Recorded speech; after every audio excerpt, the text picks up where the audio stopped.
Hey Zay, what you cooking, bruh?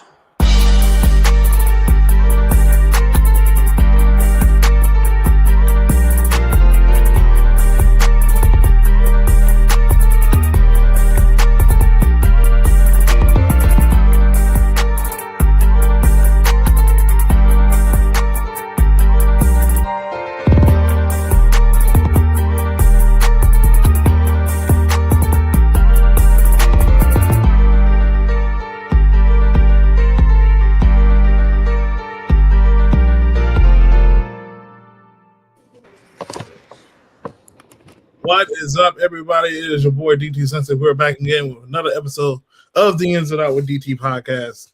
We got the gang here. We got Caleb in the building. After a very fun weekend we just had, we have finally concluded the 2026 NFL Draft, which was this past weekend. The Commanders made some absolutely solid picks that we're going to be discussing on this episode today. But Caleb, you had an opportunity to head back home for a bit to the National Harbor and see a bunch of Commander fan content creators. So about your time being up there and enjoying the draft festivities. It was nice. I got me a black jersey, so those black jerseys hard. They fire. I got definitely got a Sean Taylor one, so they nice. Cost like $151, but it was worth the cost for sure. It was nice. The area was nice. It rained for like one day. Draft party was cool.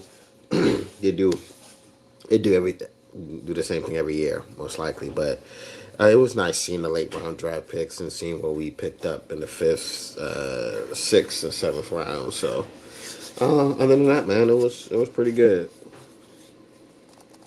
That's good. That's good to hear, man. But it definitely was fun this year, even from a TV standpoint. It did take a little bit longer in a sense because we were so spread out with our picks, but because they shortened the time, I did feel as though the draft was a little bit shorter with the new time change. I would say I think it was 8 minutes the first round, but then the second and third day they were like 5 minutes each for each pick. So I did feel like it was a little bit shorter, but we got some players and some picks to discuss on this episode today, Caleb. What are your overall thoughts on the class before we go player by player? I think it was. I think they nailed. I think they did a pretty good job, man. I'll give it a B. I'll give it a solid B. Grades. Yeah, They did it. You said what? giving grades already. Yeah. Yeah. I'll give it a B for sure. I like what they did. They didn't reach. They stuck and picked BPA for their needs and what they value, and I think it was pretty solid. They got tremendous value in the late round with two of those picks that I really like, and I think those guys are going to contribute for this team in a big way. Yeah. We're not moving the players one. We're going by player, assessment on this episode. Just overall, man. This was a perfect draft to see what Alan Peters can do, work his expertise, and I think for me, we have seen the past 2 seasons when it comes to the draft how he is working with the quality over the quantity. What I mean by that, for those folks that don't know, is the fact that he is able, and of course we haven't seen these guys play yet, but the simple fact that he's able to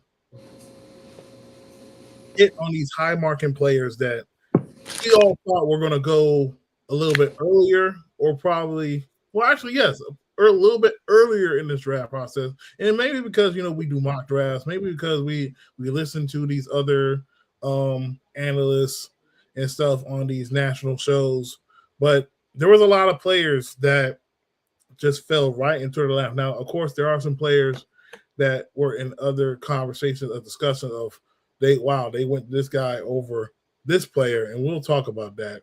But nevertheless, though, it shows tremendous scouting. It shows tremendous sticking to their board on what they believe in, and I'm very excited to talk about each of these players tonight, Caleb. Yeah. Um, well, we can get started off with talking about what these guys bring to the table, and what we think they're going to contribute to this team, offense and defensive wise. So, Yeah, absolutely. So let's go ahead and start off with the first round pick. So pick 7 is Sonny Styles, linebacker out of the Ohio State. Now, Caleb, I'm going to be very honest with you.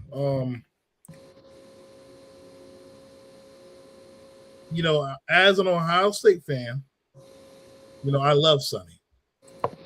The only thing that had brought me pause when we selected Sonny Styles was the history of the linebacker position in the first round. yep. Yep. And also, I don't know if you've seen this or not, but there was a recent transaction in which Jack Campbell had his 5th-year option decline. Yep. And now he wasn't a top 10 pick, but he was basically outside. I think it was like around 12 to 17 he was picked. I think he was the same class as Jahmyr Gibbs. Yes, he was. Yep. I think it was around 16, 17, or 18 he was selected. And he was linebacker off the board. So Sonny Styles got selected in the top 7. So, contractually, financially, that throughout these next couple of years, that contract is going to grow and will be a conversation. But we'll get to there when we get to there. But I was very concerned with the history of linebackers being selected in the first round. And it brought me a little bit of pause to it. And I love Sonny. And I feel like Sonny is a great fit. But, I was on the Caleb Downs train because I felt like Caleb Downs would be a perfect glove to the defense just as much as Sonny Styles.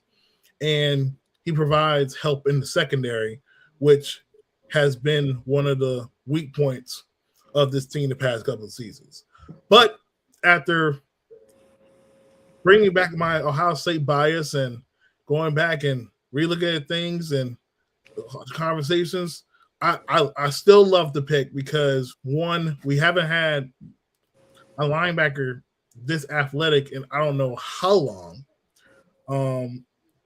With what we are expecting, possibly, what Durante Jones wanted to do on defense, he obviously matches what they want to do. You see guys like Ivan Pace, you see Blake Cashman, a couple of linebackers that played in that Minnesota defense under Flores, and you have a strong athletic linebacker room with the additions of Leo Chenal and Sonny Styles. And you still have a Jordan McGee who probably might get slight rotation, but nevertheless, I still think the two workhorses are going to be the 2 new additions. And you also have a Frankie Louvu who has the ability to rush the passer and looks to come back to his 2024 form. So all in all, man, you got an athletic safety converted into a linebacker. He's heading to his 3rd year at the position, and he's only getting better. He's 21 years old. He's still learning the game. He's very humble. He has strong leadership. The characters are off the chart, and this is definitely a Commander's pick. And he definitely has improved from his 2024 season because otherwise he wouldn't even have the block O. He only missed at least 2 tackles in his final season at Ohio State. He has flashed some coverage skills, something that we are clearly lacking in the middle of the field. Now, I do know there are some possible concerns that you might share, and of course, He's not a perfect player. Not nobody is a perfect player, but I love the pick. I love the pick of addressing defense, adding somebody to the middle of your defense, and to grow with Leo Chanel, who also has a ridiculous ride score and can rush the passer as well. You have a possibly a strong linebacker duo in the making in Washington.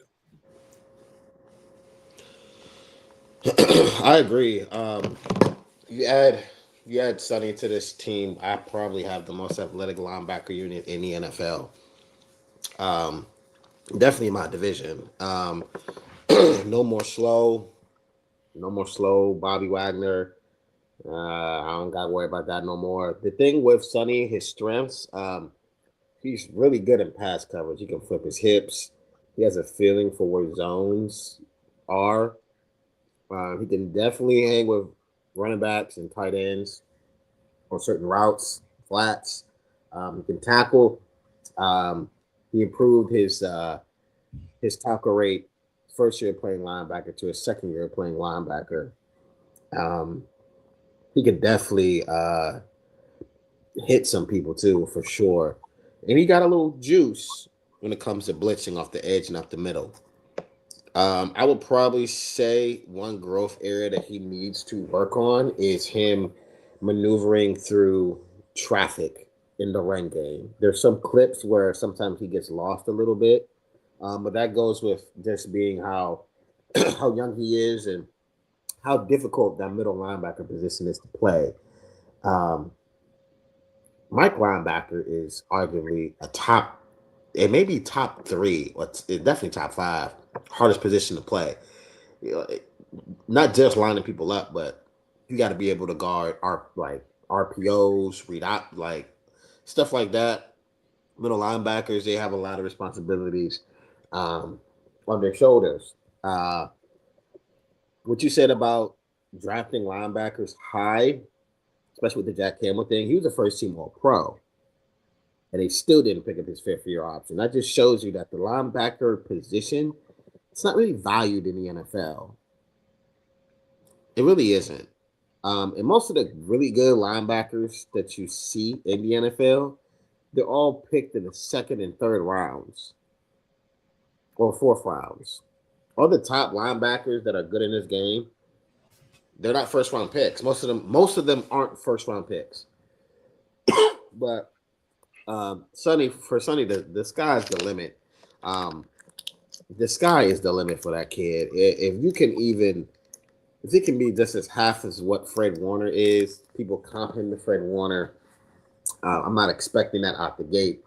I'm expecting growing pains from him because he's going to get picked on, and veteran quarterback is definitely going to test him, things like that. So he's going to have some bumps in the road, and I think as fans we have to be prepared for that.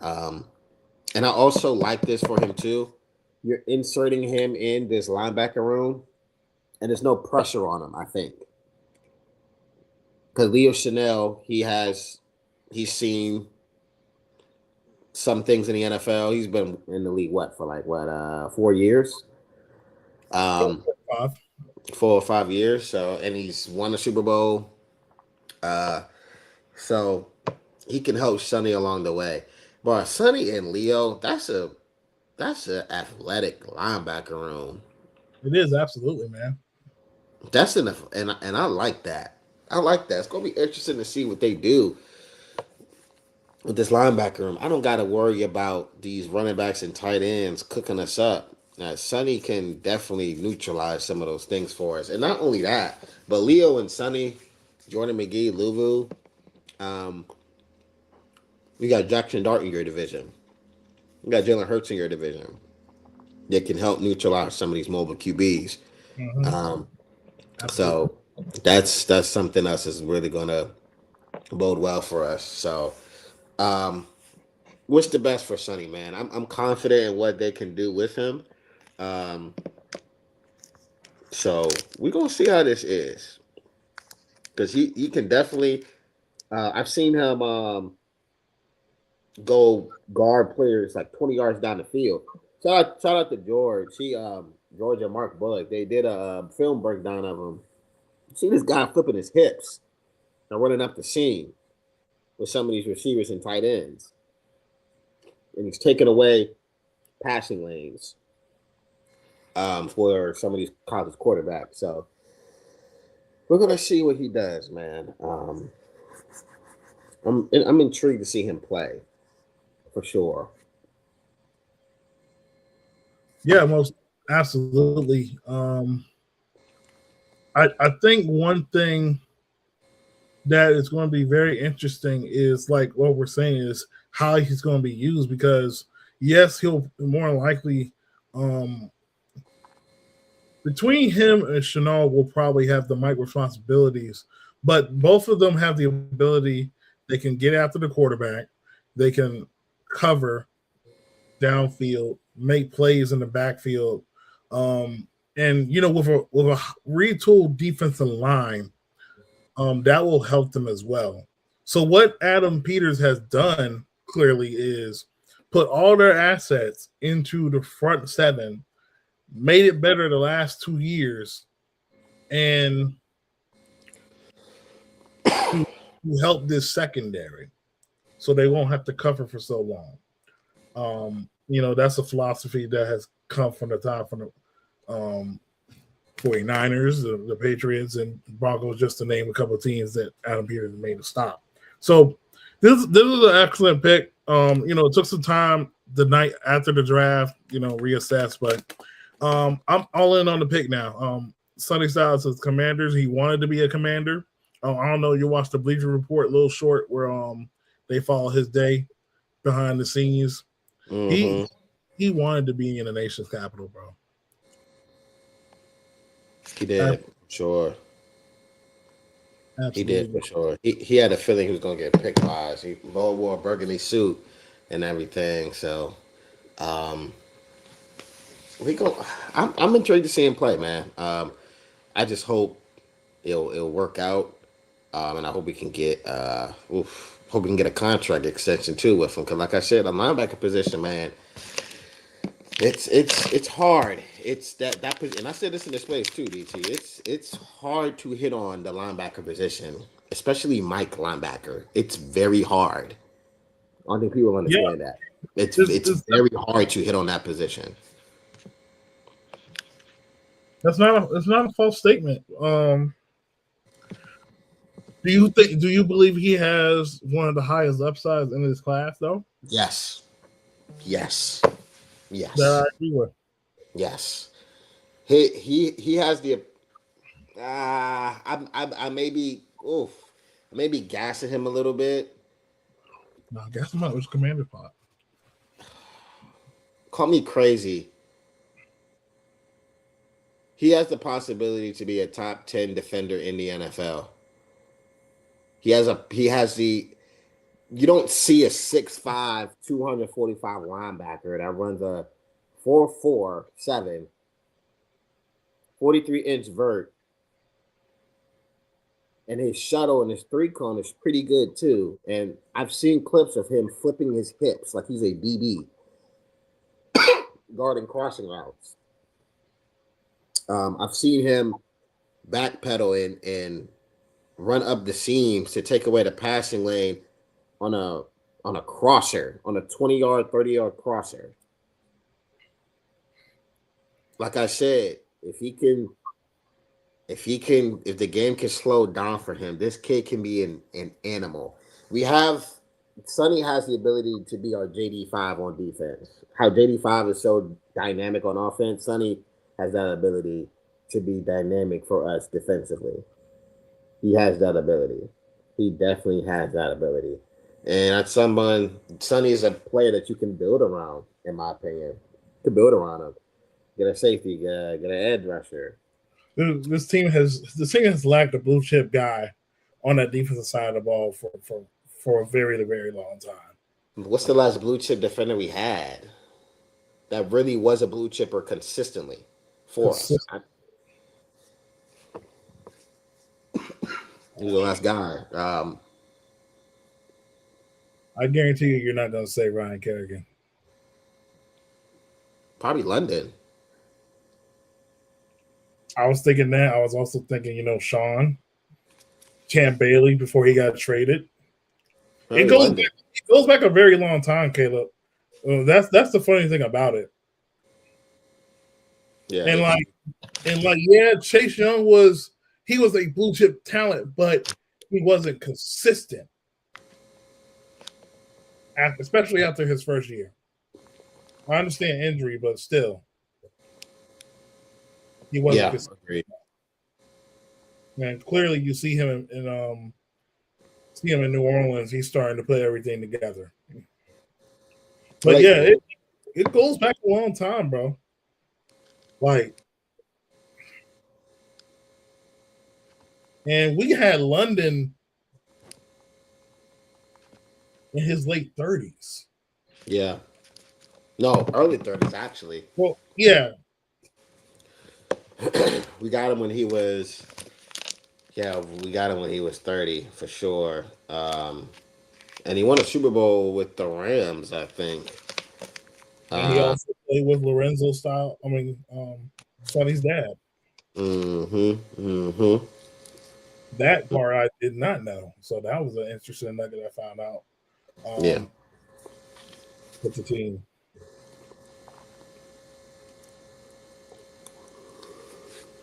Absolutely. Okay, let's go ahead and talk about our next pick. At pick 71, Antonio Williams, wide receiver out of Clemson. Um, what are your reaction? What is after you especially went over and watched the tape? What is your overall thoughts on Antonio Williams and picking him over guys like Chris Brazzell, Chris Bell, just to name who? I do understand there was a strong commotion about the receivers that were on the board. Yeah, for one, I think people have to understand these scouts have been watching these players for like 2 to 3 years. Excuse me. So Antonio Williams had a really good year last year. He had like over 900. He had over 1,000 total yards. 11. I think he had double-digit touchdowns too. 11 Um, touchdowns. 11 touchdowns this year. He got hurt. The Clemson offense really didn't. Uh, the whole team, to be honest, didn't really pan out to what they were supposed to be. Kate Klubnik was up and down, inconsistent for that team. But when you look at Antonio Williams, 5'11", 187, he's not the biggest guy, but this guy gets open. He gets open. He gets open pretty quickly, too. In the slot, he has some reps on the outside, too, for sure. He can be your Z and slot guy, in my opinion. He can get you some yak, too. In his 2024 season, which is crazy. 2024 season, um, he had a good amount of drops and he had 900 receiving yards. But he had an interview. He said, "Go back and look at those drops that I had, and the ball was a little overthrown, a little bit, not fully accurate. Um, no excuse to me, in my opinion. You got two hands on the football, you got to catch it. But he's a really good route runner. He's smooth with it, man. He has some maturity to his route running. Um, in the slot outside, he's a willing blocker. He's not a really good blocker, but he's a willing blocker, and you need that on this team with the offense David Blau likes to run. Um, he can go up and get the football.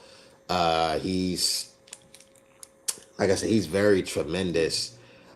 Just getting open, man, and that's what Jaden needs. I could see him like a Wandale Robinson or a juiced up Olamide Zacchaeus. That's what some people are saying. Some people think he's a prime Jamison Crowder, which I can see that too. Mm. Uh, he also had a good that Georgia game. He was cooking Georgia. He was cooking Dalen Everett. He got some reps where he's going up against some of these guys that are in the draft right now. He had 3 good reps against Kilgore. He had a good rep against Mansur Delane when he was at Virginia Tech. Um, like I said, shout out to Georgia Mark. They was doing his all 22, and he Mhm. he cooked, man. Sir Delane, man. The ball didn't get thrown his way, so this guy could get open against the press. Is what I care about the most.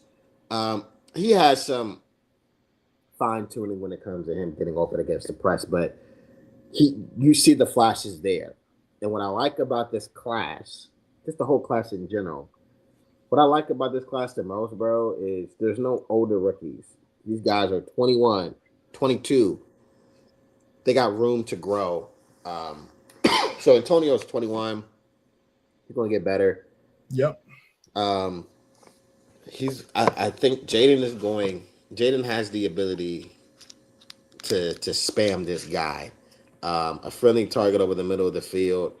Um, we're gonna have guys that can get open this year, in my opinion.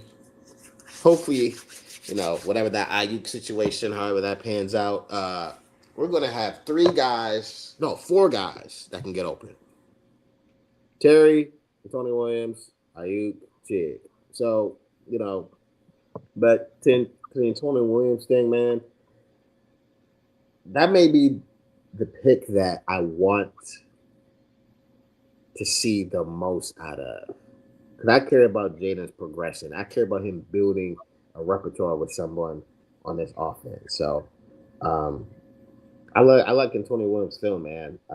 He slipped under the cracks. I didn't know nothing about him too much, but the consensus is we got to steal with this kid. Yeah. The funny thing about when we do the draft, Caleb, is a lot of us tend to forget, and this is me as well. A lot of us tend to forget players. Just being real, especially when we do these draft shows.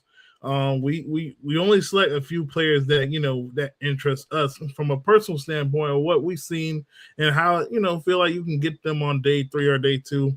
But then we forget guys like Antonio Williams, what he was able to do for his time in Clemson. And while going back and rewatching him, because on the Commanders draft show with Deuce Smoke and Kyle and Radar, we didn't even pull his name up at all, which is funny. For the second straight year, we have drafted. Actually, there's a couple players we drafted. There's a couple players in the draft we drafted that we didn't really get into. But listen, man, like during the summer, bro, Antonio Williams was, from some people, they consider him like a first round talent. Some people, like, I'm not even trying to be funny. I'll send you this video. Some people had him like wide receiver 1 at times, like over with him, between him and Tyson.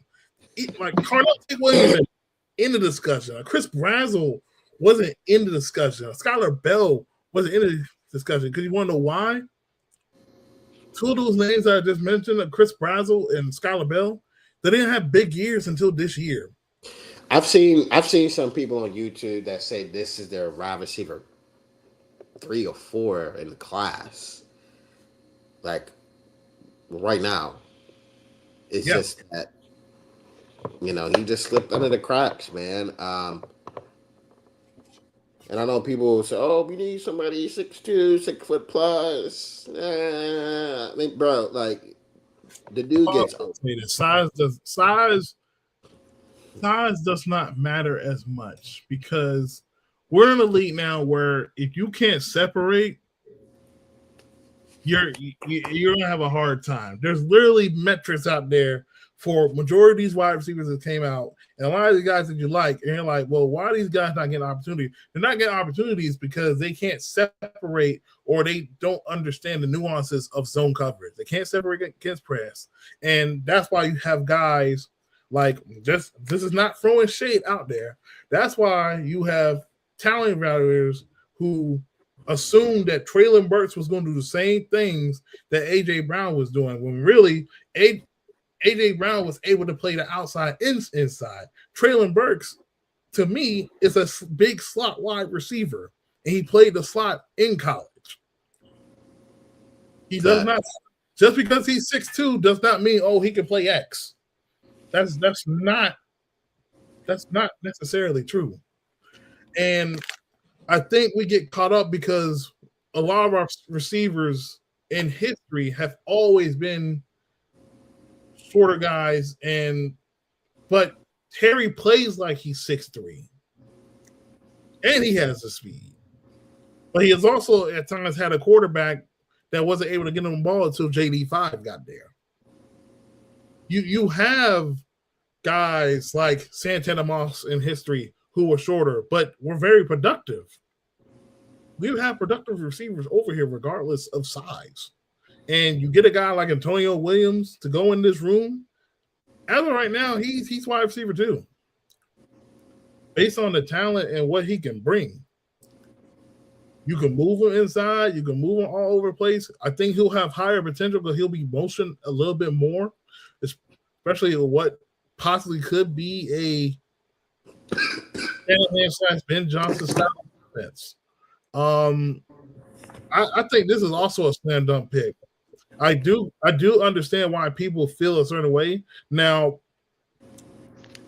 the one player that was on the board that I would have probably considered, though he was injured, I would probably consider Chris Bell. I would have considered, but Antonio Williams, that's still a good pick, yo. Like I think he gonna come in swinging, and he gonna get some things started in the wide receiver room.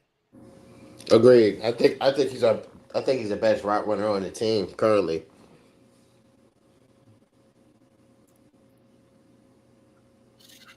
All right. Let's go ahead into our 5th round pick, and that is Joshua Joseph, edge rusher from Tennessee. Now, what's crazy because I've been telling people for a couple of weeks now. I was like, and probably other people do. I'm not gonna be shocked, and I would love for them to still add an edge rusher in this class because it was a deep class, and you can find tremendous value on day 3 for some of these guys. But I never pictured Joshua Joseph falling all the way to the 5th round. Yeah, I think that's crazy value, bro. Long arm pass rusher, he got some juice, and I said whenever I did these mocks, right, I always had us picking an edge rusher. Almost in every mock that I did, we only have like one guy under contract for multiple years, and we need an edge rusher on a multiple year deal. I mean, and he's a rookie too, so he gives you some juice in the pass rushing room, man. I have depth in my edge room. I have depth, ladies and gentlemen. Like that NASCAR package is gonna be crazy. It definitely is, bro. That third and long is about to be crazy. Ooh. Oh yeah. So let's talk about him a little bit. So he played behind a very deep rotation at Tennessee. He was a backup edge rusher, Caleb, in like 2024 when they had James Pierce. They also have Omar Lotz, who got drafted to the Kansas City Chiefs. Tennessee has had a deep defensive line rotation the past couple of seasons. In the last 2 years, he has been one of the highest edge rushers in terms of pressure rate. He had 7 sacks during that span. He has long arms. He has had some great games to scout. You check out that Georgia game. He went up against Romo Phelan, tackle out of Georgia. This guy, he honestly, I'm very bullish on him, Caleb. The more I watch him, I think he has a high potential to develop into a starter. Agreed. I want to know what his run stop win rate is like. That's what I want to know.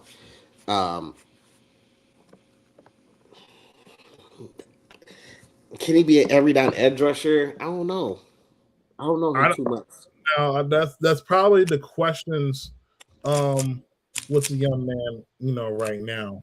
Um, is he able to be an every down defensive end? Um, can he withstand the run game? I think those are things in question. But he also he also has 6 forced fumbles. He Mm. makes plays. Mm. He makes plays, bro. Absolutely.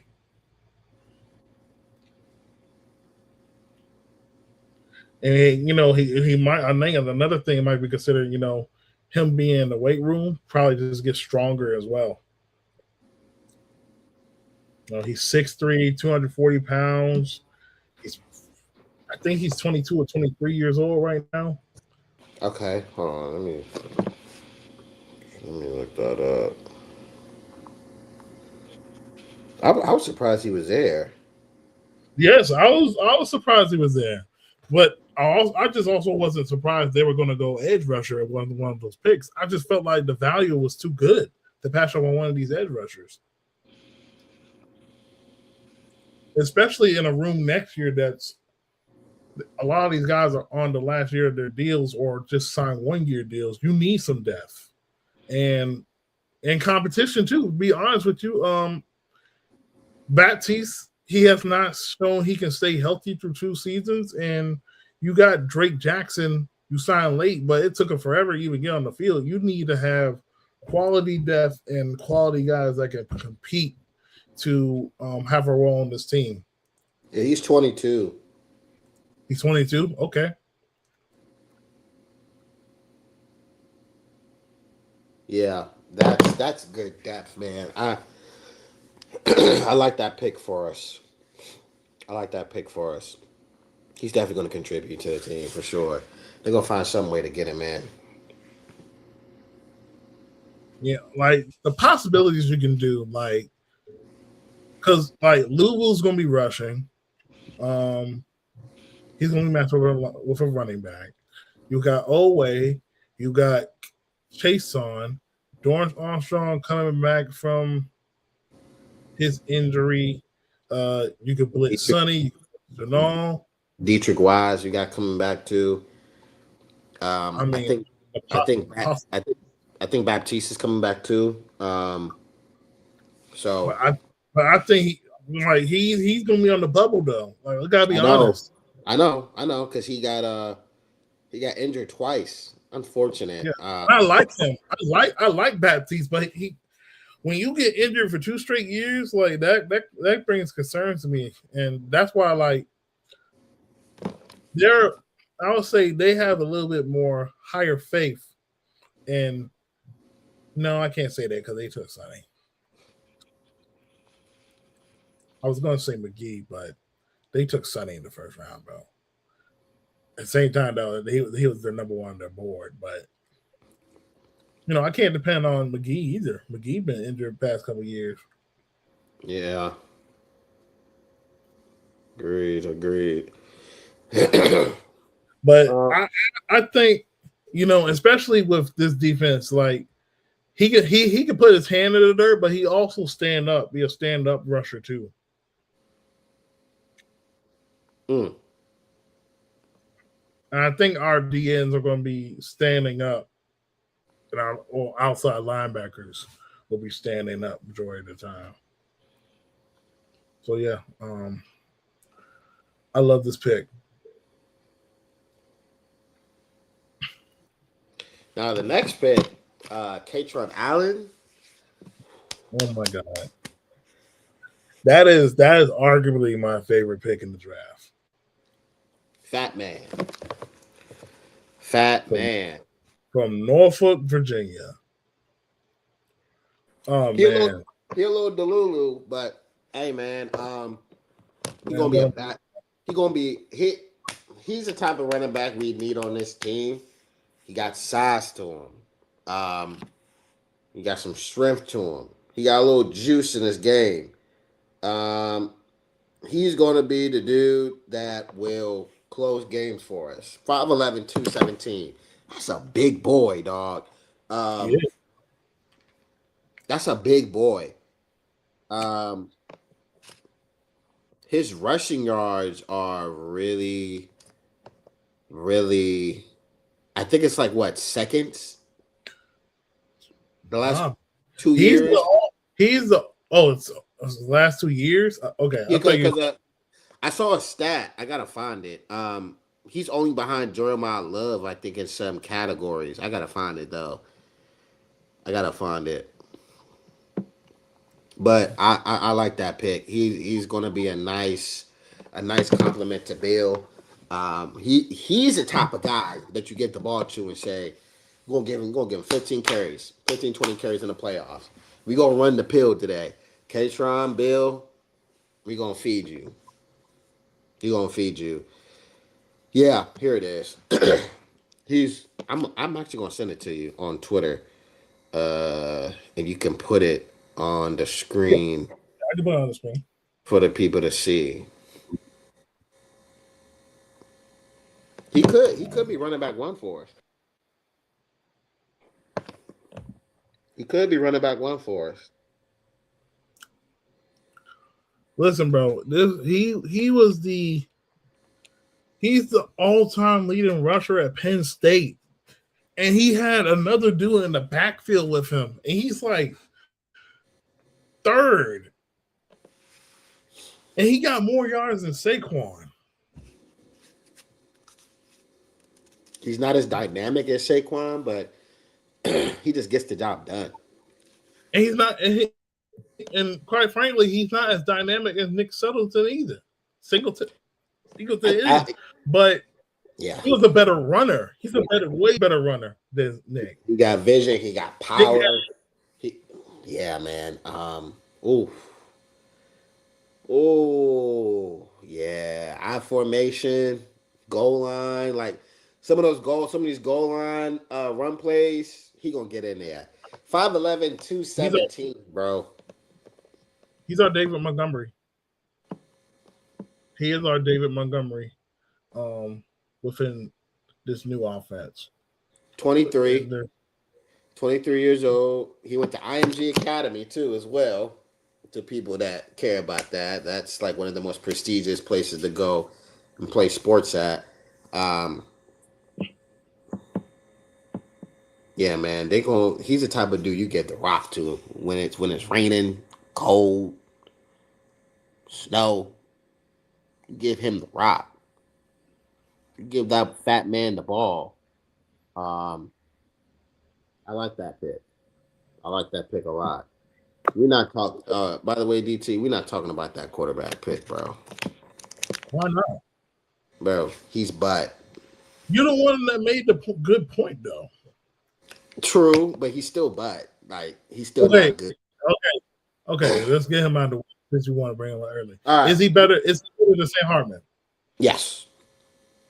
Okay, then. That's what truly matters at the end of the day. What he's going to bring to the table. Now, let me ask you this. Garrett Nussmeier was still there. I would have picked him up. Me personally. I would have picked him. But I knew they weren't going to pick him, though. Really? Why? Because they did the most work on him. Okay. Well. I mean, I get what you're saying, but at the same time, though, it is kind of slight contradictory. No, not slight contradictory, because they did bring in Chris Brazzell for a top 30 visit, but they didn't take him. Yeah, I didn't even know they had. I didn't know they had Antonio Williams for a top 30 visit because it wasn't. I don't think they put every single player up there. Yeah, bro. Yeah, I mean the thing with that quarterback, I couldn't even pronounce his name. Yeah, that stat. Scroll up a little bit. See it. It says Katron Allen is one of two backs in the entire 26 class to record 1,300 yards, 15 rushing touchdowns, 6 yards per carry. The only other running back to accomplish this was Jeremiah Love. I will argue that Katron has a much clearer path to become RB1. And I actually agree with that. I actually agree with that, bro. With that quarterback pick, we couldn't evaluate some of these. I said it on our Deuce podcast. We couldn't evaluate some of these bench players that we got because Sam Hartman was so bad. He was just terrible. You just couldn't see. We couldn't see if Ja'Cory Brooks was good. We couldn't see if Ben Sinnott can, get the ball in his hand and see what he can do. That's crazy. 17th among 406 qualified backs. Rushing grade 91.3.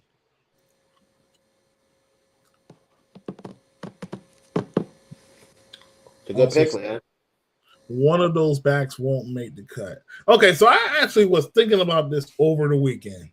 I think that last spot is going to be between Jeremy Nichols and Jerome Ford. I'm keeping Jerome Ford. The hell are we doing? No, I agree with that. But we still got to see it play out. But if my preference, I will probably take Jerome Ford because he has a better rushing upside than McNichols. He's younger, and he can return kicks. He can return kicks, so that's another bonus. And I mean, Nichols can return kicks too, but he's getting a little bit longer to tooth. Now, the only thing I would question is, can he his pass protection duties on third down, passing downs? Is he? If he's just as good as McNichols, then you go with the younger guy. Yeah, I agree. I definitely agree. They're not going to keep 5 running backs on this team. Hey, man, it's going to be running back by committee. Yes, it is. It will be running back committee. Man, it's a strong. I think people are going to underrate how good this backfield is now. Yeah. Because even without Katron, I still liked it because I like the addition of Jerome Ford. Like he a guy who basically got casted out after 2023. He had a strong 23 season, then 24. Can't really know what happened. I have to go back and check that out. But 25, they drafted 2 running backs. Actually, they had 3 rookie running backs because they had one of them guys that got cut and they signed him, and he just got lost in the shuffle. Yeah, it's running back room. It's gonna catch some people off guard too. Did I freeze? Yeah, you did. That's so nasty. What? Oh, the freeze. Yeah, the freeze is crazy. The freeze is insane.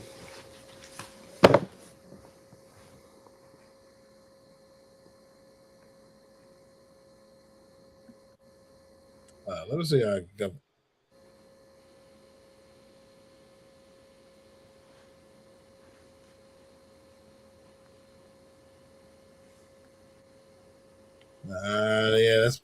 Yeah, that's probably good.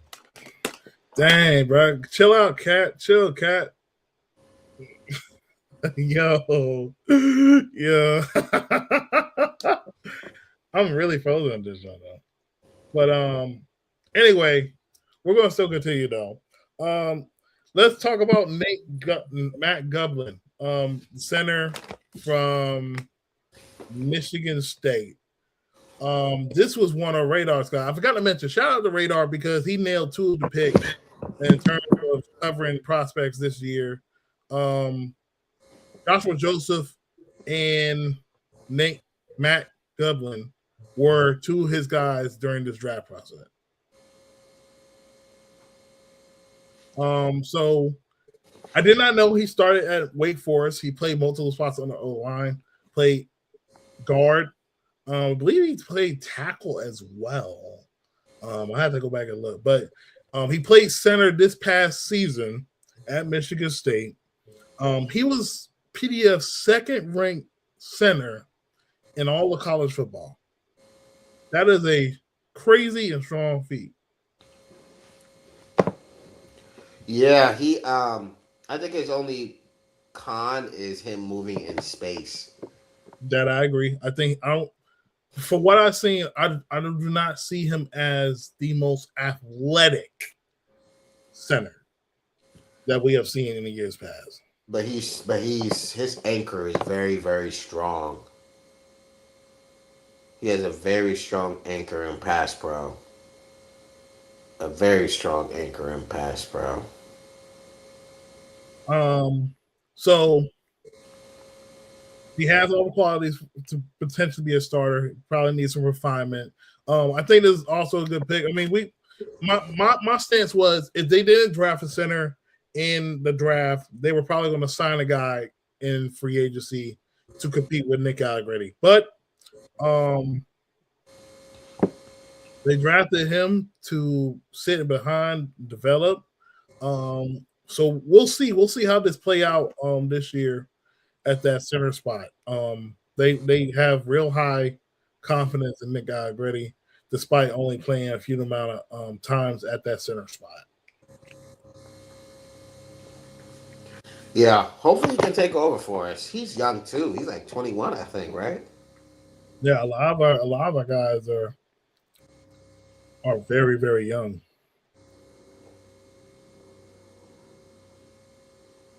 very very young. Um, and the one thing about center for me,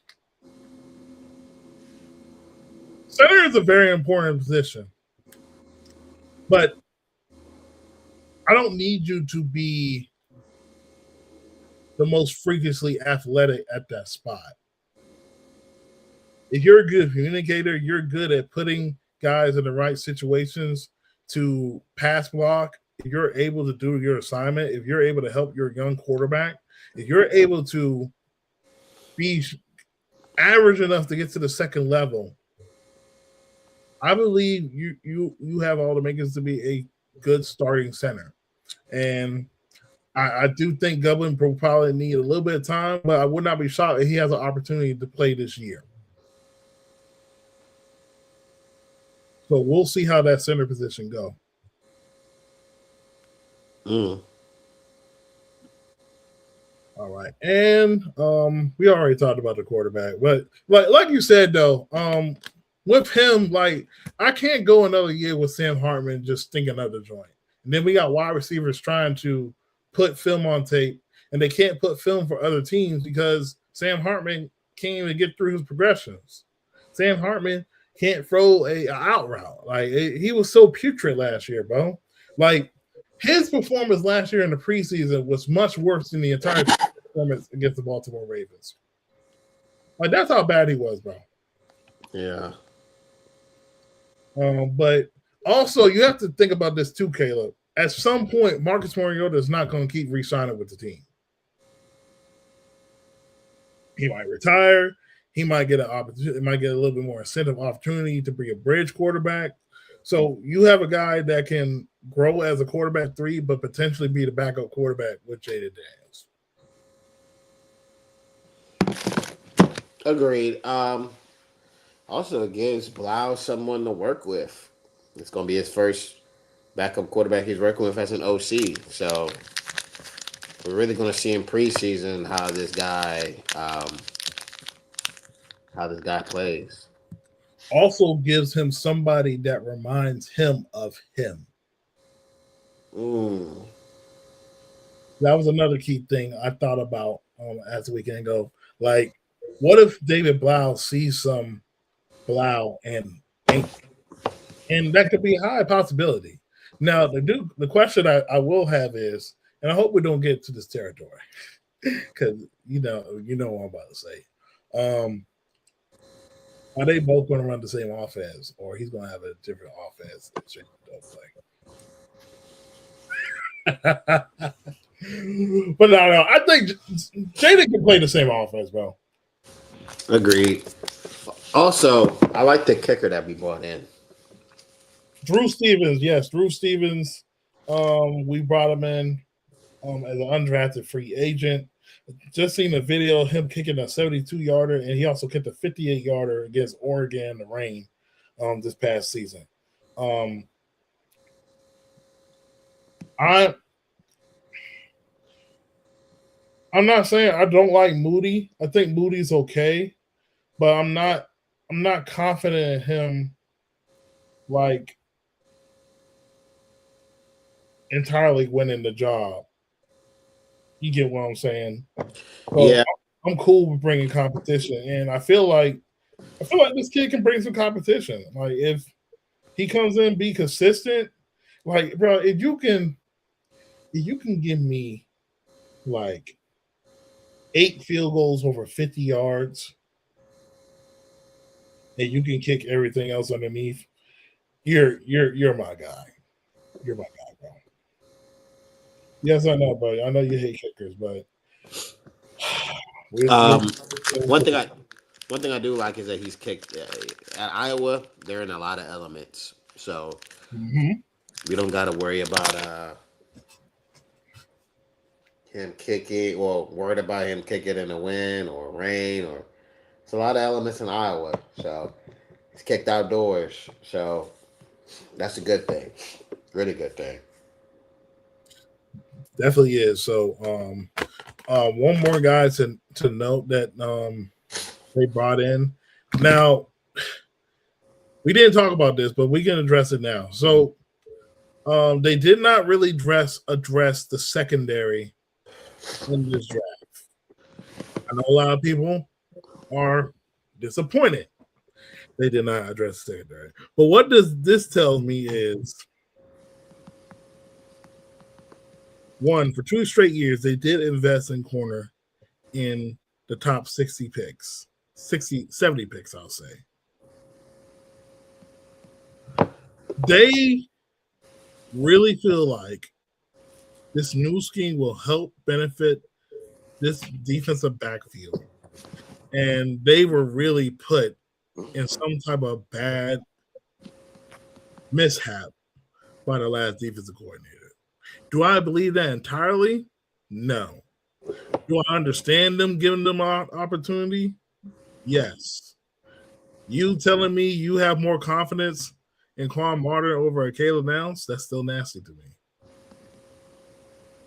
But um, the secondary to me is still probably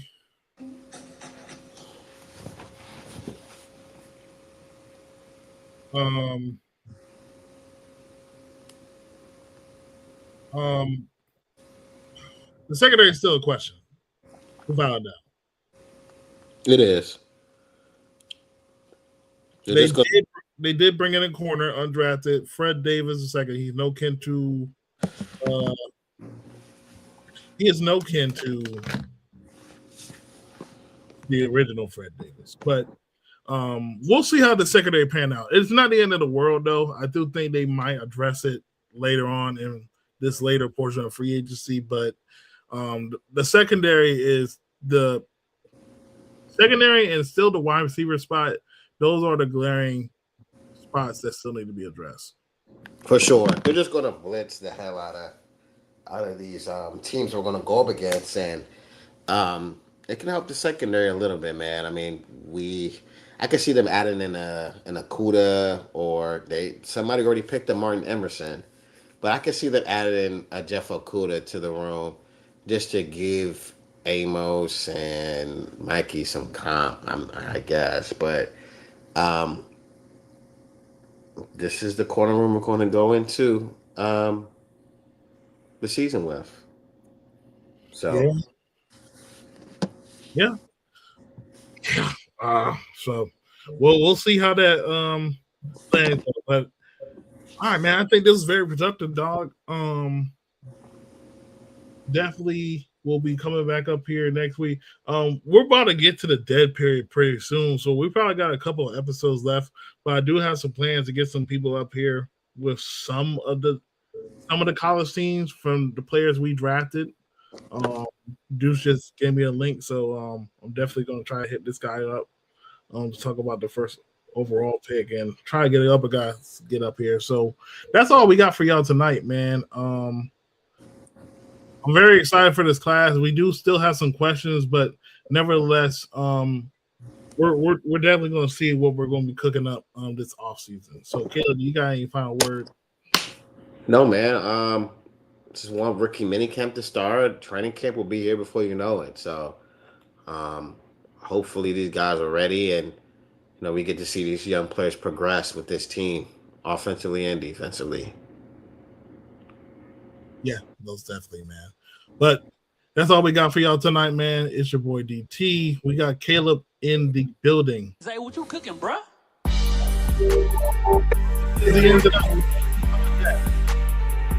You guys next week with more content.